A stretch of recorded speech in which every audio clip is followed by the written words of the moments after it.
Hi, I'm Kimmer Roberts from Anandashala, And I'm Ashley Phillips, also from Anandashala. and we're here to talk to you today about the definition of what a vinyasa is. And so more and more people are practicing vinyasa yoga, and we wanted to just clarify a few things about the definition of vinyasa yoga. So that word vinyasa simply means to place in a special way.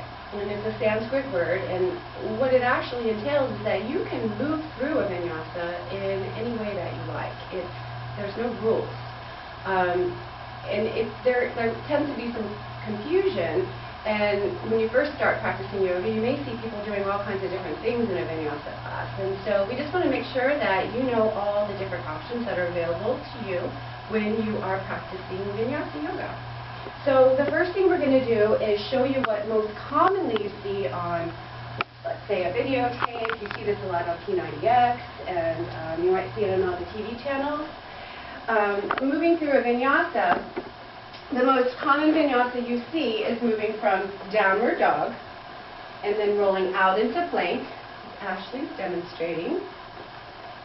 And then finding your way down to the mat through chaturanga. And this is really challenging.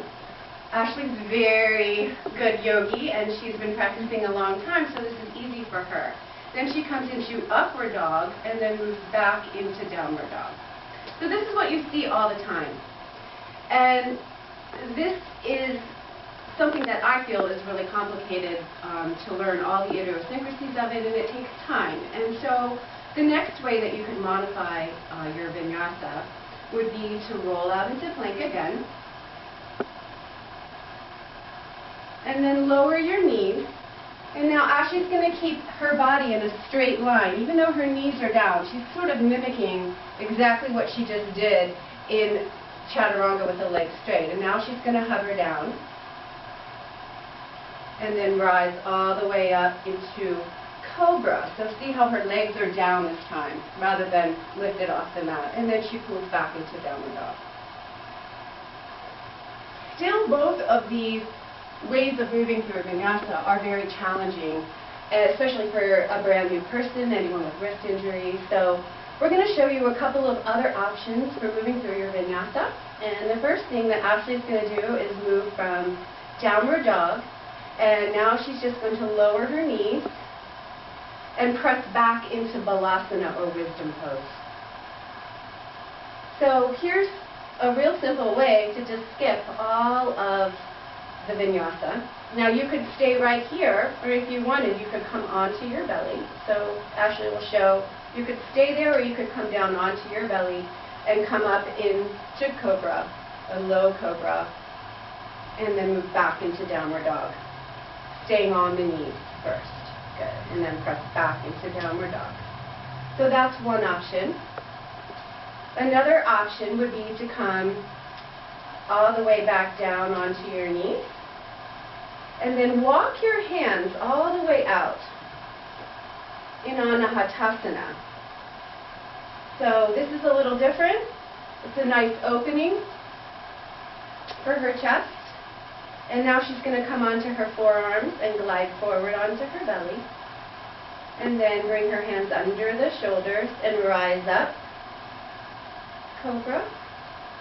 And then go back into downward dog, staying on the knees.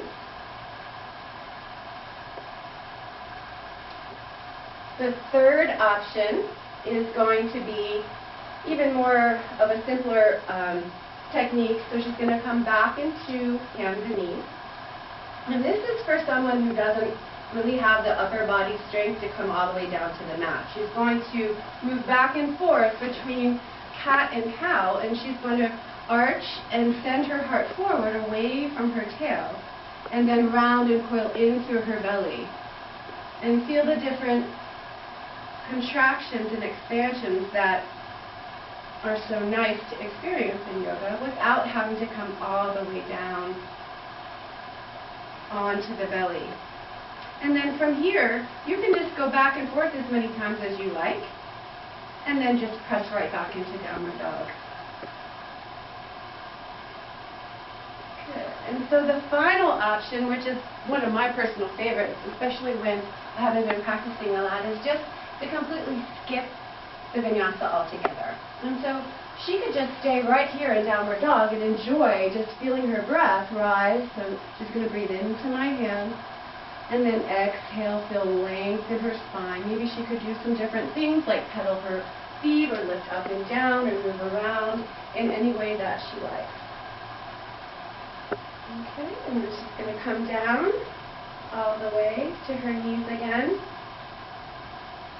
And then just knowing that these are all options that you can take in a vinyasa class, and of course you'll see all kinds of other creative, really interesting things happening in vinyasa yoga, but just knowing that this is your choice all the time, and that the vinyasa can shape, shift, and change depending on how you feel that day, or what kind of shape you're in, or how long you've been practicing yoga. So we hope that this clarifies the definition of vinyasa yoga, and we'd like to see you in any of our vinyasa classes. Namaste. Thank you.